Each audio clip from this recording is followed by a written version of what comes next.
Undertale is a game where you don't have to kill anyone.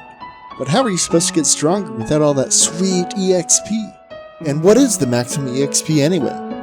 Today, I set out to complete the Geno route of Undertale to see just how much EXP I could gain.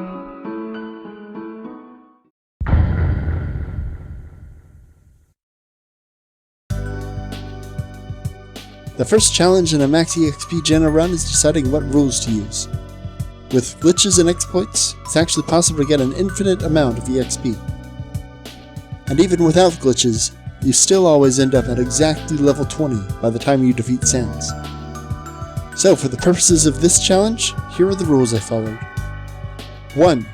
Everything must be possible on the latest PC version. This rules out the Luke's Infinite EXP exploit, which was patched in version 1.001.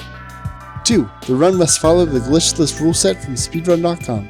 Although there are a few things in this route that might be considered glitches, following the speedrun.com ruleset ensures that all of the remaining major exploits are ruled out. 3. The run ends before Mettaton after fulfilling all of the requirements for the genocide route. Both Mettaton and Sans reset your EXP to fixed values, so ending the challenge before Mettaton is the only way to ensure all of our EXP is actually counted. Now that we have a rule set, let's begin.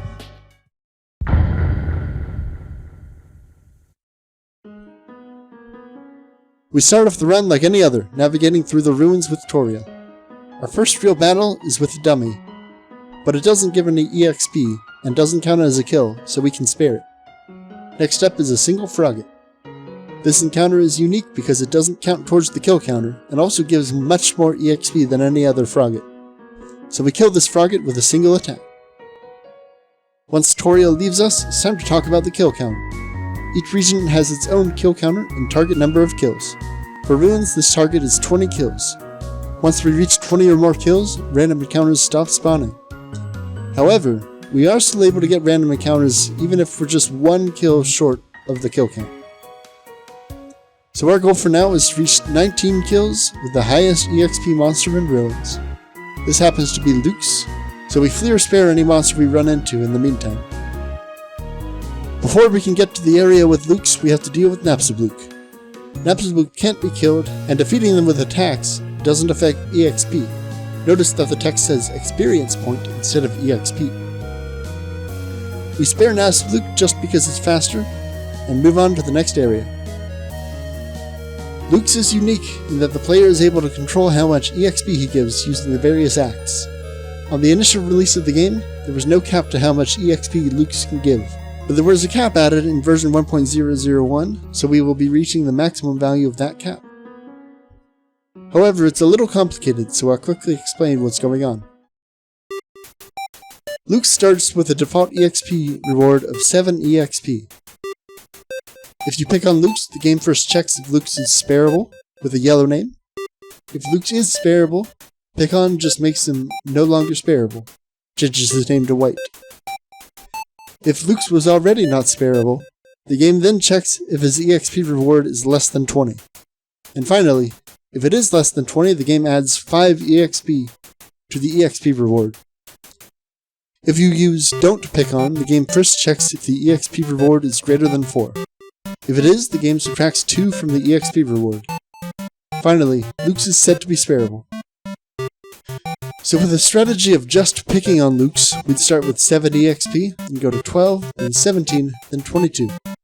Once we're at 22, since it's not less than 20, no more EXP can be added. This has given people the impression that 22 is the max EXP reward you can get from Luke's. However, we can do a little better. Let's look at this in reverse. What's the maximum EXP we could possibly get if we start from any value under that cap? Well, since the game only adds EXP if the value is less than 20, we want to have the highest EXP value that's less than 20, which is 19.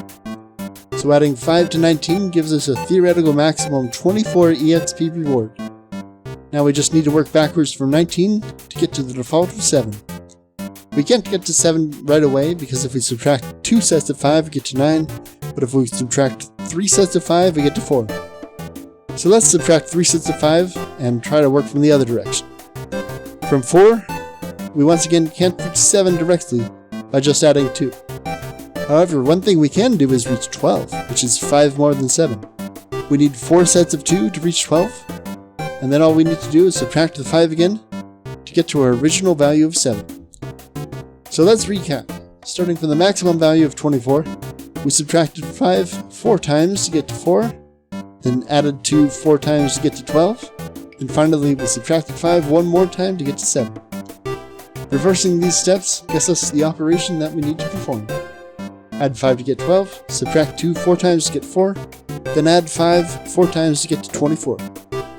One last thing to remember is that Pick-on doesn't increase EXP if Luke's is sparable, so we need to add one more Pick-on to make Luke's unsparable again. This means the final order of acts is Pick-on once, don't Pick-on 4 times, Pick-on 5 times. With this we're able to get 24 EXP per Luke's, so let's get grinding. And there we go, 24. 48, there we go, 3 kills. 48, there we go. 6 kills.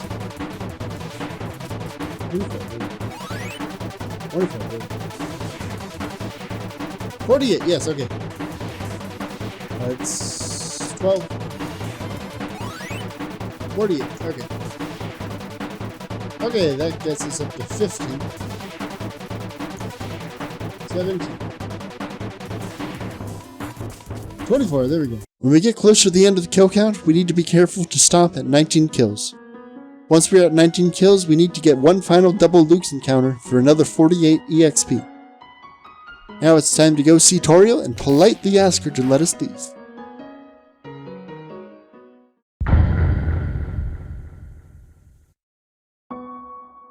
Snowdin has a few requirements beyond just reaching the required kill count of 16.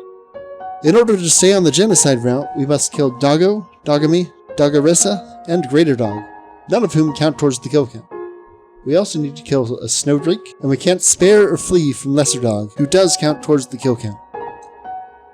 Although we encounter a single Snowdrake right away, we're going to flee from it so that we can kill a triple encounter as our last encounter. In order to get this triple encounter, you would normally have to run into Lesser Dog, which would take up a kill count spot. However, there is one more way to avoid having to kill Lesser Dog, and it doesn't abort the genocide route. By encountering Lesser Dog on the same frame we hit a room transition, we're able to make it to the next room before we enter battle. Oh, we got it! Yes! This still counts as encountering Lesser Dog, but notably doesn't count as sparing or fleeing, freeing us up to kill a different monster instead. After advancing through Snowdin and killing Doggo, Dogami, and Doggaressa, our next stop is the Ice Cave, where we can encounter Glide. Glide gives much more EXP than any other random encounter in Snowdin, so we use Glide for 15 of the 16 kills. This is incredibly tedious because of how Glide's incredibly high step count compounds with the genocide kill count, leading us needing to wait upwards of 15 minutes between encounters. For the end. 100 XP, that's why we do it.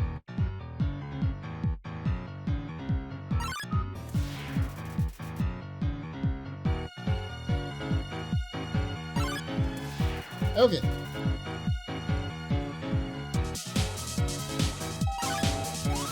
That's 4.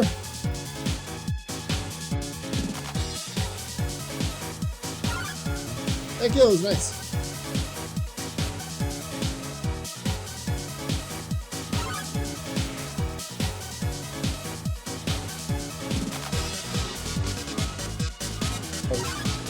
That goes against the spirit.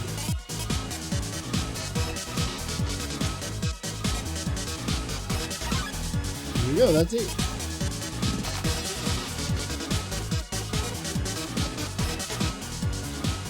Easier.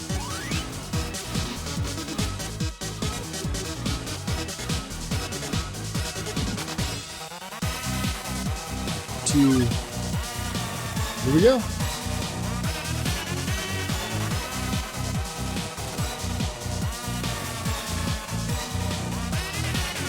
It's 13.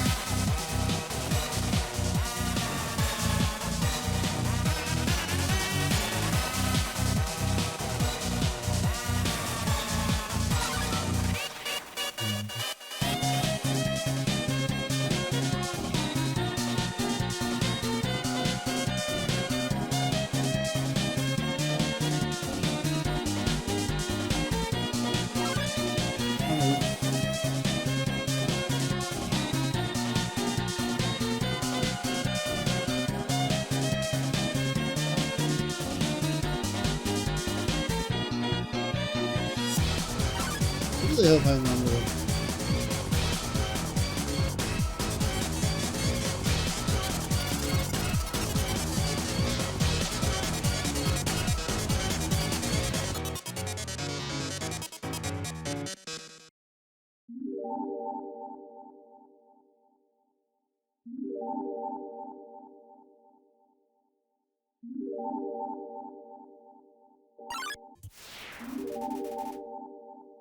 That should be it. By the way, I actually ran into a rare glitch while fighting Glide. It turns out there's a 1 in 100 chance that Glide will skip his attack, which I didn't even know about. After killing Glide 15 times, we can finally move on. We kill Greater Dog, progress to Snowdin Town, and then turn around and grind out one last encounter, which we need to be a triple with Icecap, Jerry, and Snowdrake. Once we get this encounter, we have one more trick up our sleeves. If we manage to steal Icecap's cap, it becomes Ice. Interestingly, Ice gives a little bit more EXP than Icecap. So we do that, and kill the 3 monsters, and then finally we kill Papyrus to complete Snowdin.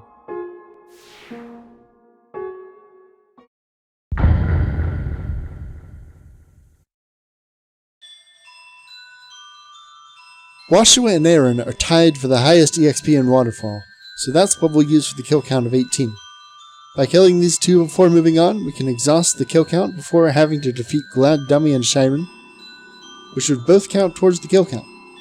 So, we kill 17 Washuas and Aarons, and then get a double as our final encounter.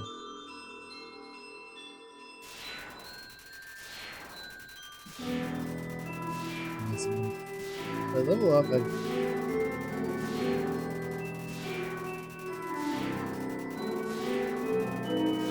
monsters. Well, exactly.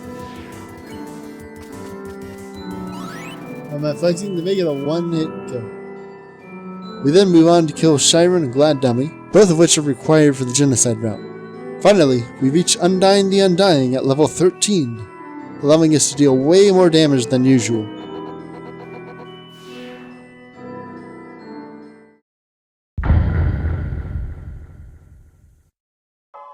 Hotland has a much higher kill count than any other area, requiring a total of 40 kills. 3 of these kills would need to be used for Royal Guards and Muffet. Although we could exhaust the kill count before reaching the Royal Guards, we still don't have access to the highest EXP monster, which is Night Knight. So we kill Royal Guards and Muffet, and then we head into the core. We need to grind a total of 36 Night Knights to reach a kill count of 39.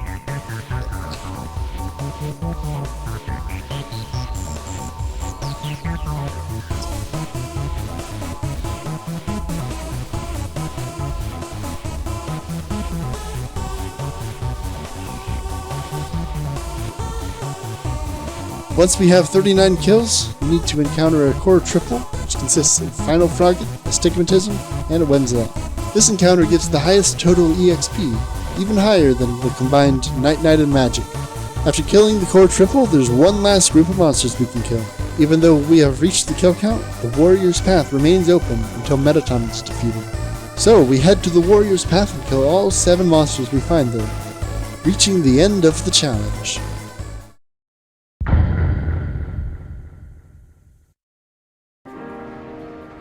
So, now we can finally answer our original question. How much EXP can you get on the genocide route in Undertale? 13,402 EXP. After 117 kills, we managed to reach level 16. For reference, a typical speedrun route just barely manages to reach level 15 by this point, which requires a total of 7,000 experience. Through a combination of patience and strategy, we were able to gain over 6,000 more EXP than a normal playthrough. Thanks for watching. If you enjoyed this video, please consider subscribing so you don't miss any future videos. This was my first video of this style, and I'd love to keep making these if people are interested. I've been thinking of taking a look at minimum EXP Geno next, so let me know if that's something you'd like to see.